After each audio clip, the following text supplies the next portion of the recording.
Hello guys, welcome to the MeetYourMakers headquarters.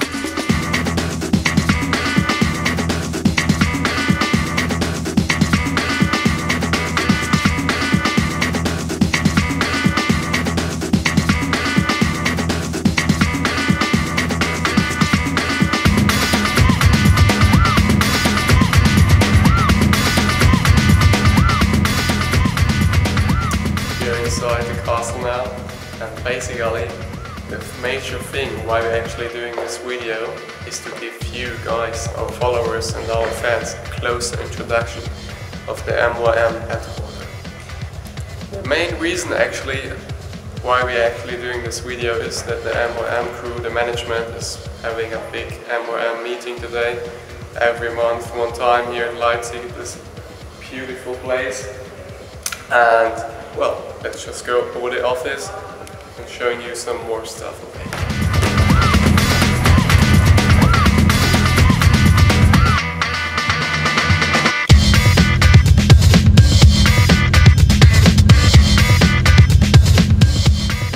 Beside the fact that MYM's headquarters is a huge castle, we get another special which we just made and arrived just a few days ago.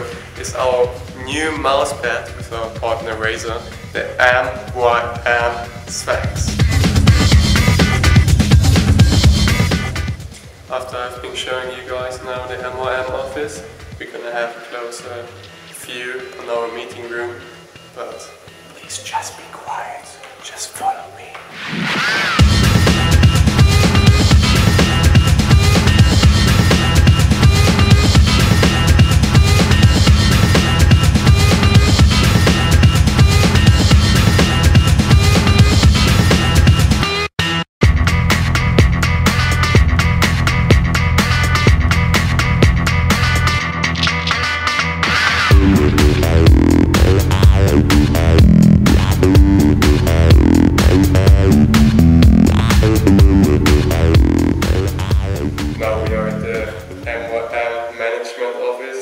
Next to me I got Nicolas Schulmann, the CEO of the FIO Systems AG, and of course CEO of the MeetYourMakers.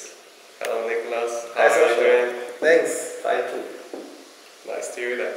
So, the message of this video, or the reason why we're doing this video, is to give you guys actually the main reason why FIO Systems AG bought MeetYourMakers. So the first question is then, why actually was FIO Systems AG interested in MeetYourMakers? Why did they buy it?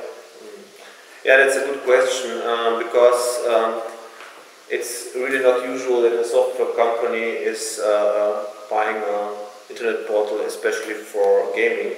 But the point is, the main importance for me was I'm a personal gamer for long years, and of course I have my very personal interest in esports. I have been watching the development of esports since the late 90s up to now, and with the problems that the former owner had, financial problems, we just wanted to take this chance to take over this very known brand.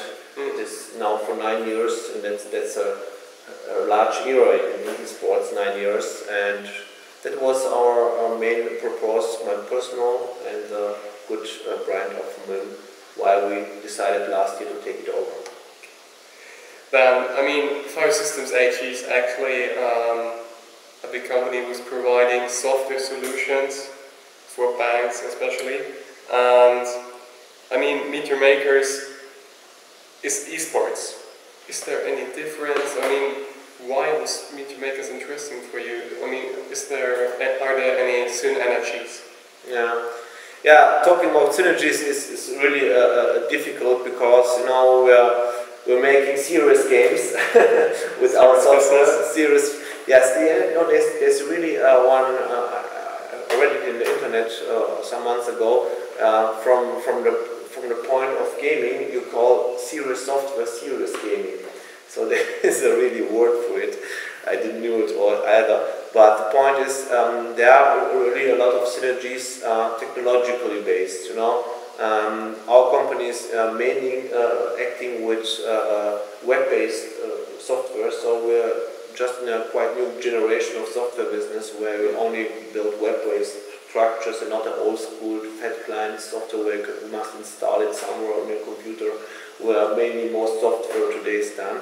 And the main portal, MyMym.com, is actually a web portal like any other portal, so you have the same technologies you have to work with, the same problems of course, every internet provider also has to handle, and so there are quite some technological synergies. We have a lot of programmers here in the company we can put for projects, for events we can use, of course also to work together with our sponsors on a technological level. We don't need foreign agencies for that. So that's, I think, a main point where we can develop it further. Okay. To see things a little bit more from the esports side, do you think personally if there's any future in esports? It's a diabolical question. Of course, I think there is a lot of future in esports. Look, I have perhaps another view on this because I'm an older guy, now I'm 40. And when I look back at esports, when it started about 15 years ago, only geeks were the pro gamers, and I know the first gamers who looked like guys who are a little bit crazy, who are outsiders, yeah, who are geeks, which are sitting the whole day only before the computers. They don't have social contacts. The world has changed today. When you look at Facebook, it's one of the websites where everyone is now online. No one would say a guy that's sitting before Facebook is crazy or a geek. It has become normality, and the same process is going on with computer games. When you just look at the very economical data of this community, I can just show you two things.